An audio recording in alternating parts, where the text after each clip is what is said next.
Hi there! In this video, I'll show you how I went from this to this.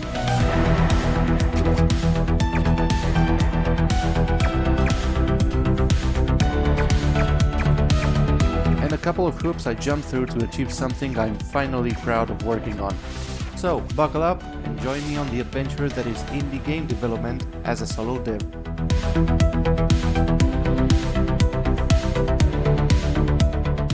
But first, a bit of background. When we were 12 years old, my best friend and I founded this game studio called CyberX. We both loved video games so much we wanted to create our own. So we picked up GameMaker 8.1 and PowerPoint, but let's not talk about that. And began making small games driven by our infinite creativity and a whole bunch of YouTube tutorials. Thanks, mate. And so, that era was the birthplace of classics like Mini Tennis 12.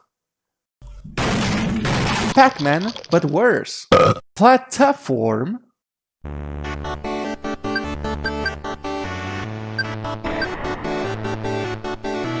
And, most importantly, the Blood Aliens saga. Look, I'm not gonna take credit where it's not due. Blood Aliens was created and solo developed by my friend, while I was making whatever the hell this is.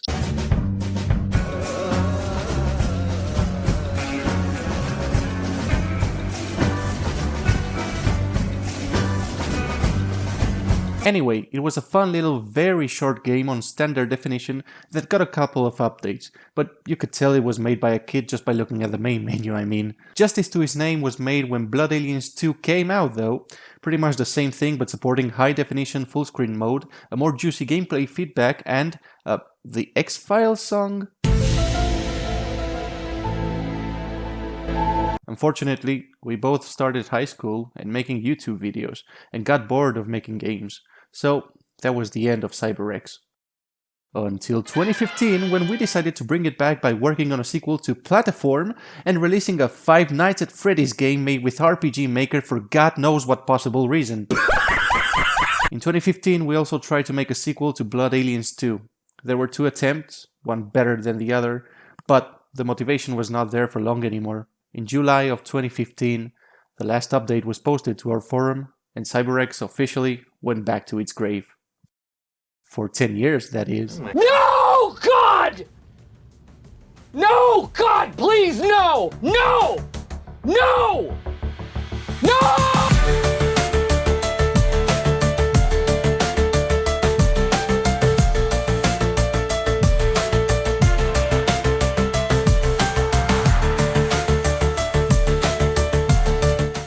I am hard to motivate.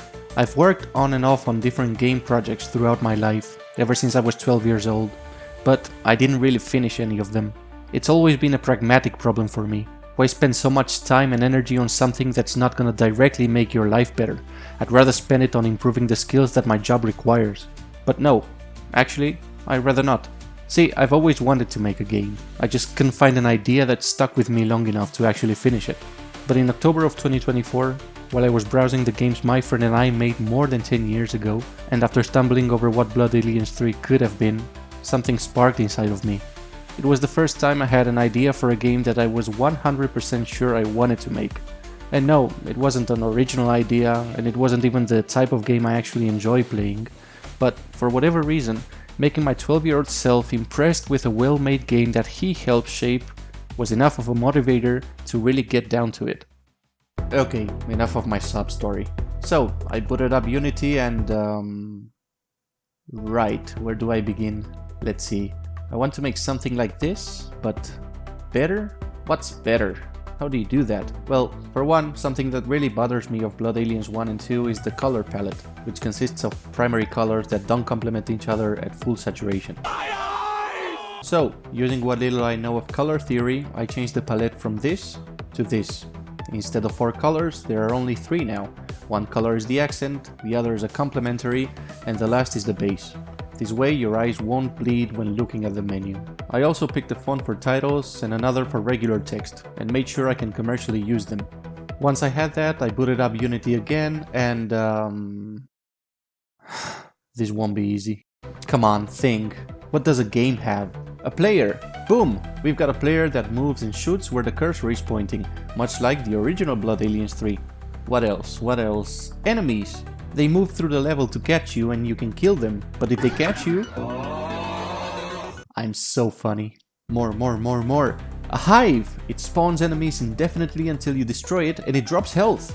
Oh my god, this is going great! I'm going to change the sprites of the enemies. Yes! These ideas are flowing like a river. I'll add power-ups behind gates that require you to kill a certain number of enemies. And now I'll design new levels, and new power-ups, and new enemies, and what? What should I do from here on out? What's your objective as the player in my game? What's the mission of the character you're playing as? Is it even human, or is it a machine? What are the enemies supposed to be, and why do they sound so comical? What is this game really? It hit me. The blank canvas syndrome once again, but this time the canvas was a mess of colors that didn't tell any story. I really like story-driven games, which is ironic because I usually play them with no interest in the story whatsoever. But one of my favorite games of all times, Dishonored, is the perfect example of a story-driven game that doesn't force its story down your throat. And yeah, the first time I played the game I went ballistic trying to kill everyone and designing creative traps for enemies just to watch them blow up. I didn't even know who I was or why I was doing all of that. But after a year or so of not touching the game, I played it again. And this time, I listened to the dialogue, read the notes, played more stealthy, tried to get those hard achievements.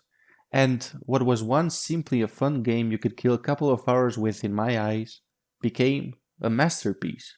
Because the story, and more importantly, the way the developers tell it without being in your face, but rather giving you the option to search for it voluntarily, makes it many times better.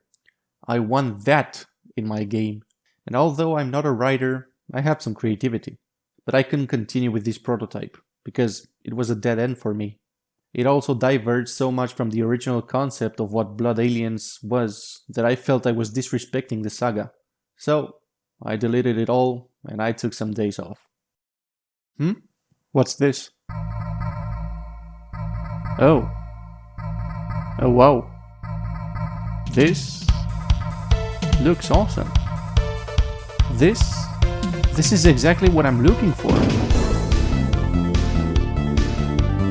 Back to Unity then. Let's create the player again, this time restraining its movement to the x-axis, and let's make it shoot upwards. As for the enemies, I'll download a free 3D model from the internet, open Blender, animate and render it and plug it in Unity.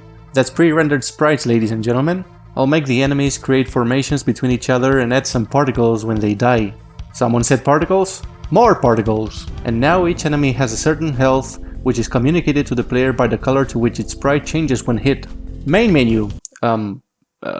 Yeah, this one's better. More enemy formations, more particles, kill streaks and explosive weapons, post-processing effects, new enemies, more secondary weapons, sound options, even more particles, graphics options, more enemies. Now this is Blood Aliens 3. There's a lot more work to be done. I want to give the game full controller and input remapping support. I'm working on custom 3D cutscenes with professional voice actors, there may be bosses at the end of each region, and I will soon create a Steam page for the game, because there's plans to introduce achievements. However, this is my first serious game ever, and solo development is really hard. So, I'd love to read your opinions and criticism based on what you saw in the video, and maybe, if there's enough demand for it, I could create a closed beta for testers so you can report on any problems you encounter. Anyway, thanks for watching, and see you guys on the next devlog.